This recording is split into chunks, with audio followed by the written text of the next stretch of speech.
São Atos, capítulo 15, 36, o versículo 41, diz a palavra do Senhor. Decorridos alguns dias, disse Paulo a Barnabé: tornemos a visitar os irmãos por todas as cidades em que temos anunciado a palavra do Senhor, para ver como estão. Que temos anunciado a palavra do Senhor para ver como vai. Então, aqui o versículo 37 diz: ora, Barnabé queria que levassem também a João, chamado Marcos, mas Paulo não parecia razoável que tomasse consigo aquele que desde a Panfilha se tinha apartado deles e não os tinha acompanhado no trabalho.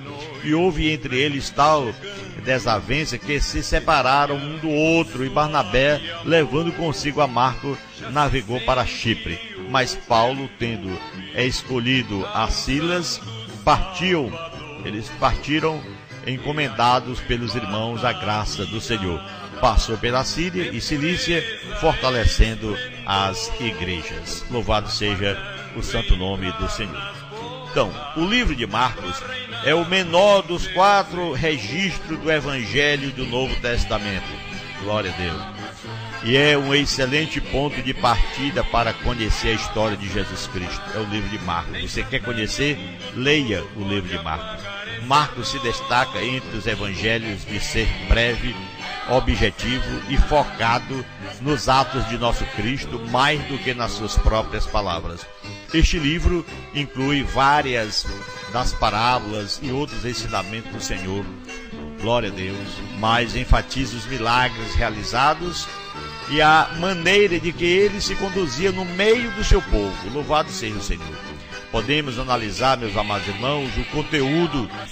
Por exemplo, o Novo Testamento relata algumas informações sobre João Marcos, reconhecido como na antiguidade como o autor deste livro, por isso que tem o nome de Marcos, o Evangelho.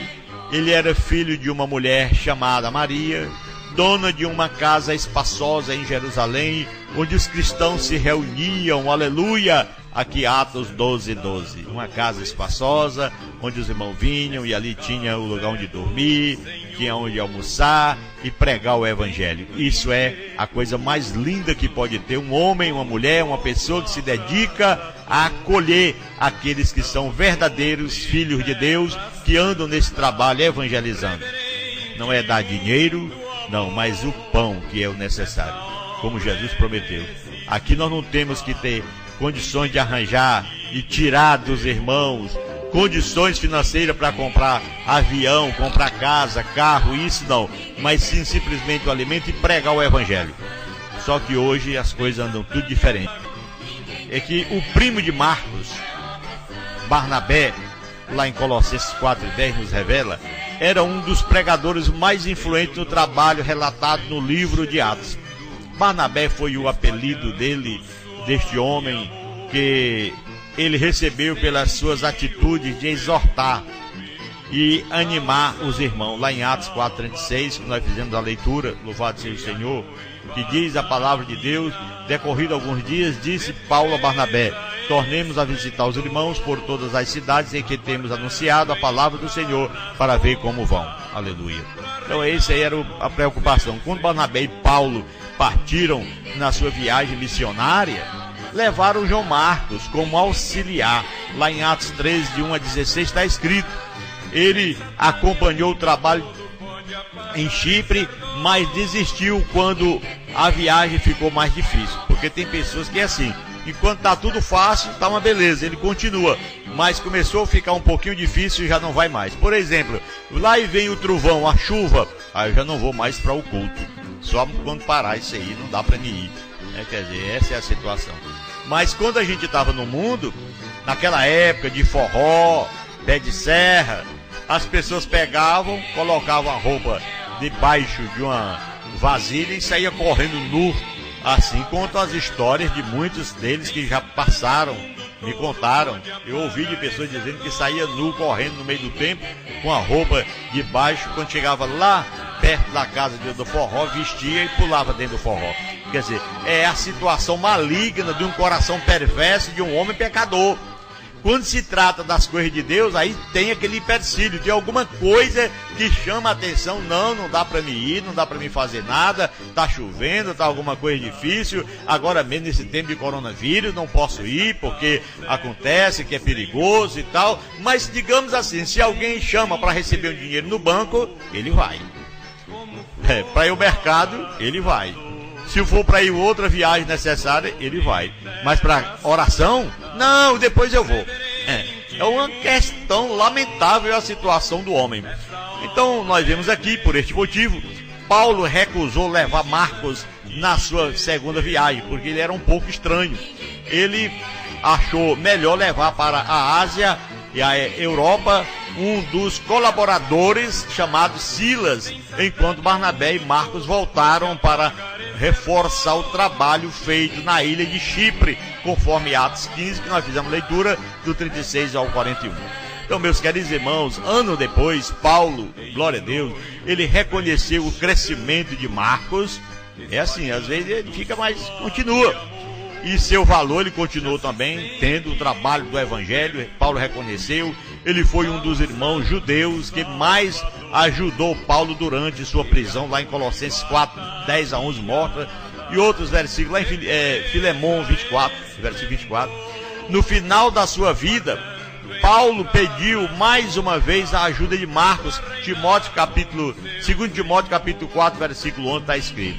E o comentário de Pedro também sobre seu filho Marcos, refere-se ao mesmo Marco, seria mais uma explicação na influência, glória a Deus, de um apóstolo na vida deste servo, conforme Pedro, 1 Pedro capítulo 5 e 13. Então, meu irmão, minha irmã, você que está nos ouvindo, João Marcos teve o privilégio de viver e servir, glória a Deus, no meio de pessoas que conheciam Jesus pessoalmente e de testemunhar o efeito do Evangelho na vida de milhares de pessoas daquela época, naqueles primeiros gerações, naqueles primeiros cristãos, da divulgação desta mensagem salvadora. Então ficou aí o registro do livro, que é um dos menores, mas é muito bom para evangelizar, pois é a palavra de Deus, e foi um grande homem de Deus, João Marcos, esse Marcos que escreveu o Evangelho de Marcos. Então este registro da vida de Jesus foi destinado principalmente aos gentios, em contraste com Mateus. O livro de Marcos contém poucas citações do Antigo Testamento. O autor fez questão de explicar costumes dos judeus. Louvado seja o Senhor. Marcos 7, 3 a 4, que está escrito na palavra do Senhor.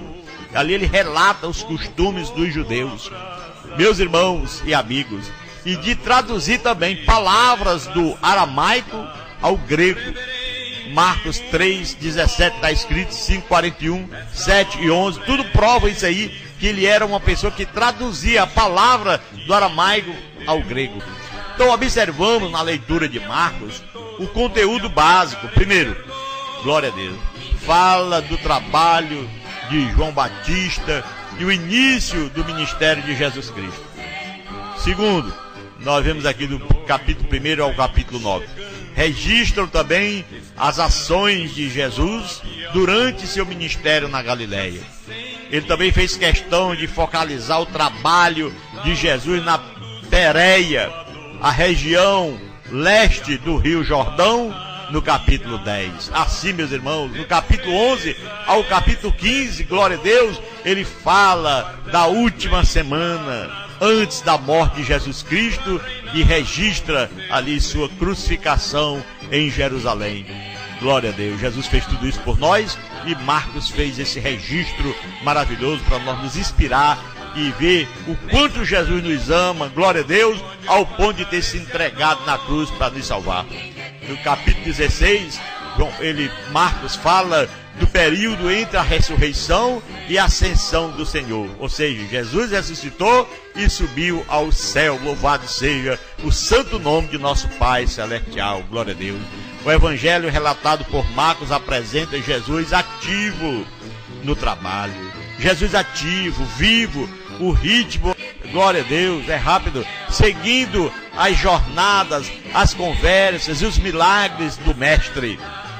Marcos fez tudo isso. A leitura deste livro, deste evangelho, leva na média, glória a Deus, aleluia, ele leva na média menos de 2 horas e nos oferece uma oportunidade de observar como Jesus agiu no seu contato com humanos, homens e mulheres como nós que somos hoje, fracos, falhos, pecadores. Mesmo assim, Jesus estava ali entre eles e entre nós como carne. Os desafios no final do livro dados para o apóstolo e por eles repassados para outros, nos mostra lá em 2 Timóteo 2:2, que serve para nos lembrar da importância dessa mensagem para todos os homens que crê. Jesus disse aos apóstolos: ide por todo mundo e pregai o evangelho a toda criatura.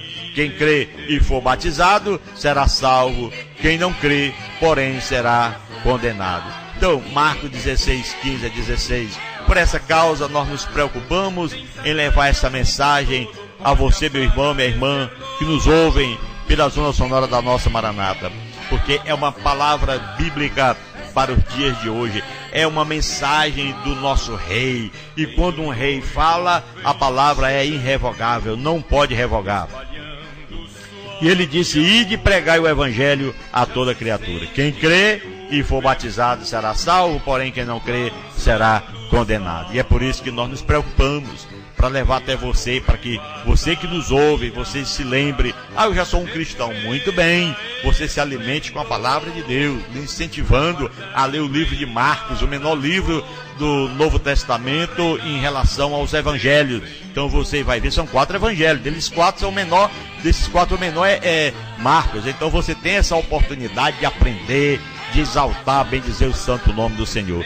Coisa linda e maravilhosa, porque está escrito na palavra de Deus: bem-aventurado aquele que lê, bem-aventurado aquele que ouve a palavra do Senhor, para não pecar contra o Senhor, porque o tempo está próximo. Apocalipse capítulo 1, versículo 3. Amados irmãos e amigos, esta é a grande bênção dos céus. Nesse momento você está ouvindo o nosso programa A Verdade que Você Precisa Saber, porque aqui nós pregamos a palavra como ela é. A verdade que você precisa saber está dizendo, como Jesus disse: conhecereis a verdade e a verdade vos libertará. Amém? Que Deus em Cristo nos abençoe e nos guarde hoje e sempre. Vamos orar. Soberano Deus, maravilhoso Pai que está no céu, graças te damos ao Senhor Jesus por esse dia que o Senhor nos concedeu, mais uma oportunidade de estar aqui falando da tua palavra, Senhor, do teu evangelho que Marcos escreveu. Que sejamos, portanto, abençoados, meu Pai, em ler a tua palavra, ouvir o teu poder, ouvir, meu Pai, o teu testemunho, Senhor, ouvir, meu Deus, do teu sacrifício e de tudo que o Senhor fez e está fazendo por nós. Senhor, continue conosco, tomando posse de nosso coração, tomando posse de nossa casa, tomando posse de nossa família, abençoando nossas vidas todos os dias. Em o nome de Jesus, Pai. Ó Santo Deus de Israel, nós suplicamos, nós te agradecemos, desde agora e para sempre. Você que está orando, diga amém. Que Deus nos abençoe e nos guarde.